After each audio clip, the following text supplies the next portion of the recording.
A Journey Through Time and Space to the Fairyland Story 1. By Hundan Celestial.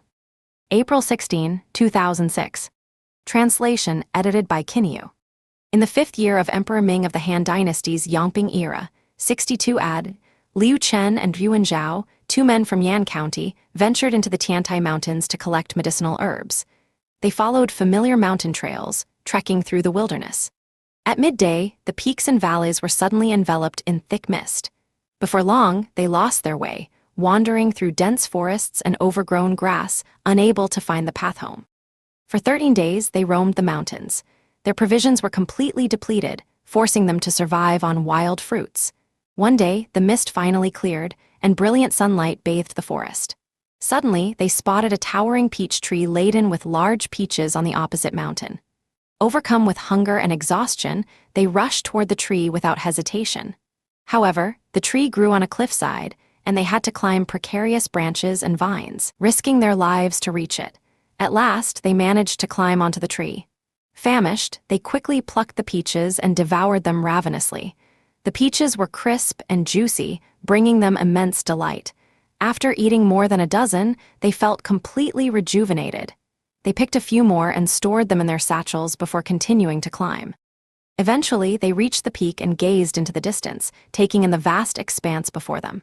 Towering emerald peaks rose in layers, shrouded in a haze of purple mist. The landscape was pristine, and the air was crisp and refreshing. Descending the mountain, they came across a crystal-clear stream gurgling through the valley. They knelt by the water, cupped their hands to drink, and washed their faces. Instantly, they felt a surge of energy and pure joy. Just as they were about to leave, they noticed vegetable leaves floating downstream, with sesame rice grains clinging to them. Realizing that there must be people living upstream, they decided to follow the stream. After walking for about 2 or 3 miles, a magnificent, shimmering lake suddenly appeared before them. White cranes soared above, and gentle ripples danced across the water, an idyllic paradise. As they approached the lakeside, a breathtaking scene unfolded before their eyes. 2 graceful and dignified young women of mesmerizing, ethereal beauty were gracefully bathing in the lake. As Liu and Yuan drew near, the 2 women rose from the water with effortless grace. Crystal-clear droplets sparkled like pearls as they trickled down their raven-black hair, delicate faces, and willow-like figures.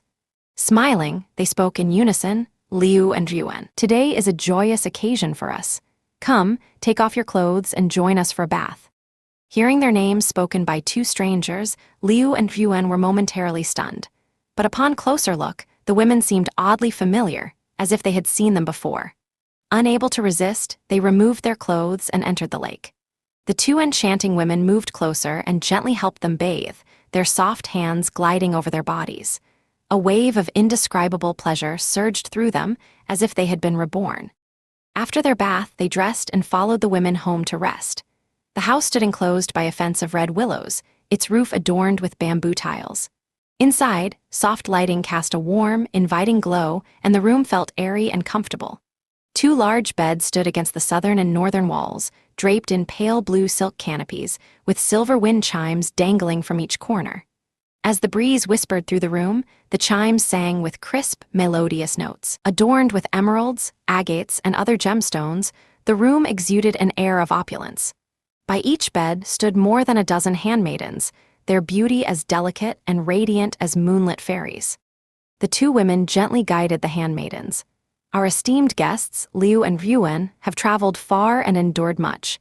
Even after eating some celestial peaches, they must still be tired and famished. Prepare a grand feast at once." The handmaidens bustled about, and soon a lavish banquet was laid before them. Apart from sesame rice, the dishes were completely unfamiliar to them. The 2 celestial women gracefully served them food and wine, treating them like honored kings. Before long, a group of maidens arrived, each carrying a tray with a massive ginseng fruit. In unison, they sang, "Congratulations to our 2 elder sisters. Today, we rejoice in the arrival of your husbands. To mark this joyous occasion, we have gathered 4 celestial fruits for you and your beloveds to savor." As their words faded, the maidens began to dance, a performance of utmost allure and seduction. As Liu and Yuan savored the celestial fruits and watched the enchanting dance, they felt an exhilarating surge of vitality bursting forth within them, washing away all traces of weariness. It was as if a fountain of youthful energy had been unleashed, filling them with boundless vigor. Time slipped away swiftly, and as night descended, the two celestial women tenderly guided them to their respective beds, gently untying their robes. The sight of their luminous, ethereal bodies, the delicate whispers that caressed their ears, and the intoxicating fragrance that filled the air, all intertwined into a night of unbridled ecstasy. Their passion raged like a waterfall plunging from a towering peak, at times a violent tempest with howling winds and torrential rain, at times a tender embrace of gentle breezes and misty drizzles.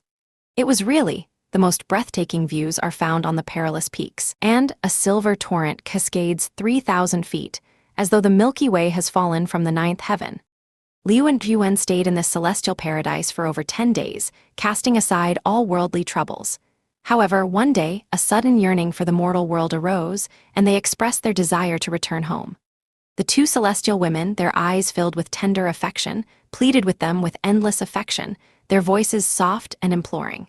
And so, they remained for another 6 months. Yet, in the end, their longing for their families proved too strong to ignore, and they firmly insisted on leaving the celestial realm. With no other choice, the celestial women held a grand farewell banquet, filled with music and dance, before reluctantly showing them the way home. Guided by the celestial women, Lifechanyuan struggled through the dense mountains and forests, finally returning to their long-lost homeland. To their utter astonishment, they found that their former relatives and friends had all passed away, and the familiar sights of their past had been replaced by an entirely new world. After much effort, they managed to locate descendants from their family line, 7 generations removed. It is said that in the 8th year of Emperor Xiao of the Eastern Jin dynasty's Taiyuan era, the two men left their hometown once more, never to be seen or heard from again. No one knew where they had gone.